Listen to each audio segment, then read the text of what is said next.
Assalamualaikum warahmatullahi wabarakatuh. Perkenalkan, nama saya Hardina Rohma, NIM 0602032030. Perkenalkan, nama saya Himatul Hikmah dengan NIM 0602032032. Perkenalkan, nama saya Ilma Amalia, NIM 0602032033. Di sini kita akan mempresentasikan materi tentang Pemikiran hukum Islam menurut mazhab Maliki. Yang pertama adalah latar belakang kehidupan Imam Malik.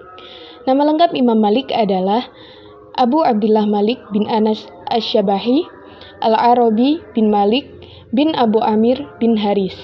Beliau adalah keturunan bangsa Arab dari dusun Zu'asbah, sebuah dusun di kota Hijaz, yaitu jajahan negeri Yaman. Ibunya bernama Siti Al-Aliyah binti Syuraik bin Abdullah Rahman bin Syuraik Al-Aliyah. Imam Malik tumbuh di kota Madinah pada masa pemerintahan Khalifah Sulaiman bin Abdul Malik dari Bani Umayyah ke-7. Imam Malik belajar ilmu agama pada ulama Madinah yang bernama Imam Abdurrahman bin Hurmuz, lalu belajar ilmu hadis pada Nafi Maulana bin Umar, dan juga belajar ilmu fikih pada Rabi'ah bin Abdurrahman. Imam Malik merupakan seseorang yang berbudi mulia dengan pikiran cerdas, pemberani, dan teguh mempertahankan kebenaran yang diyakininya. Kedalaman ilmu menjadikan beliau amat tegas dalam menentukan hukum syar'i. Hal ini tampak pada sikapnya yang menentang sistem pengangkatan khalifah yang tidak dipilih secara Islami. Di sini saya akan menjelaskan pengaruh sosial, kultural, dan politik terhadap hukum Islam menurut Imam Malik. Yang pertama, pengaruh sosial.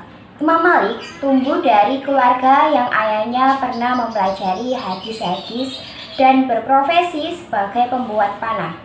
Kemudian, Imam Malik menghafal Al-Quran dan sunnah hadis-hadis Rasulullah SAW serta belajar fikih. Selain itu, permasalahan di Madinah ringan dan sederhana sehingga dapat diselesaikan dengan hadis. Yang kedua, pengaruh kultural.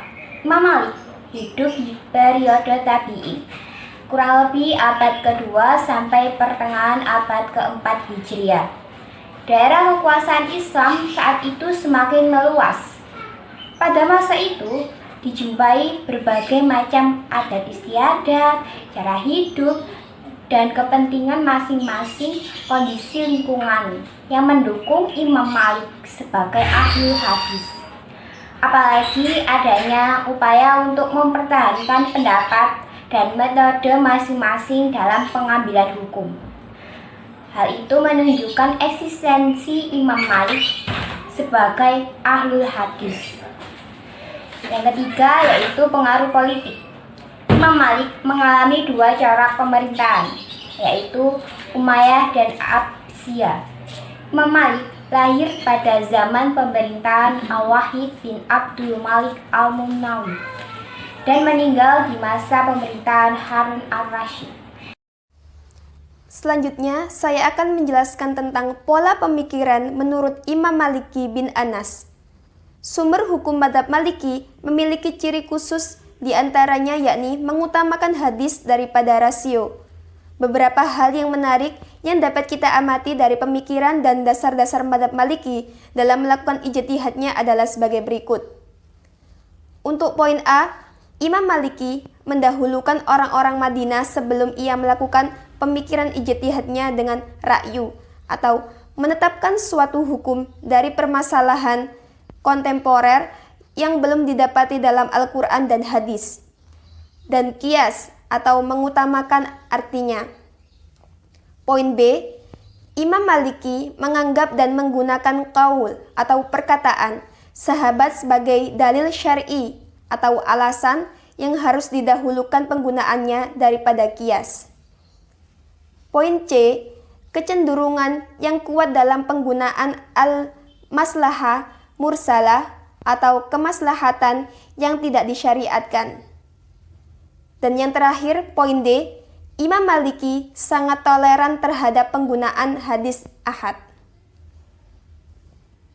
Jadi, kesimpulan pada materi hari ini yaitu Imam Malik adalah tokoh 4 besar Imam Mazhab yang dilahirkan di Madinah dan wafat di Madinah. Imam Malik bin Anas terkenal berani dalam menyampaikan fatwa atau pendapatnya. Imam Malik bin Anas terkenal sebagai ahli hadis dalam pengambilan hukum. Walaupun Imam Malik disebut sebagai ahlul hadis, namun dirinya juga tetap dipengaruhi penggunaan rasio dalam berijtihad. Imam Malik pun juga seperti mazhab lain dengan Al-Quran dan hadis sebagai sumber utama dalam hukum Islam. Hal ini tentu saja karena adanya pengaruh kompleksitas permasalahan-permasalahan tertentu yang tidak bisa ditemukan secara tekstual dalam kedua sumber utama hukum Islam. Terima kasih.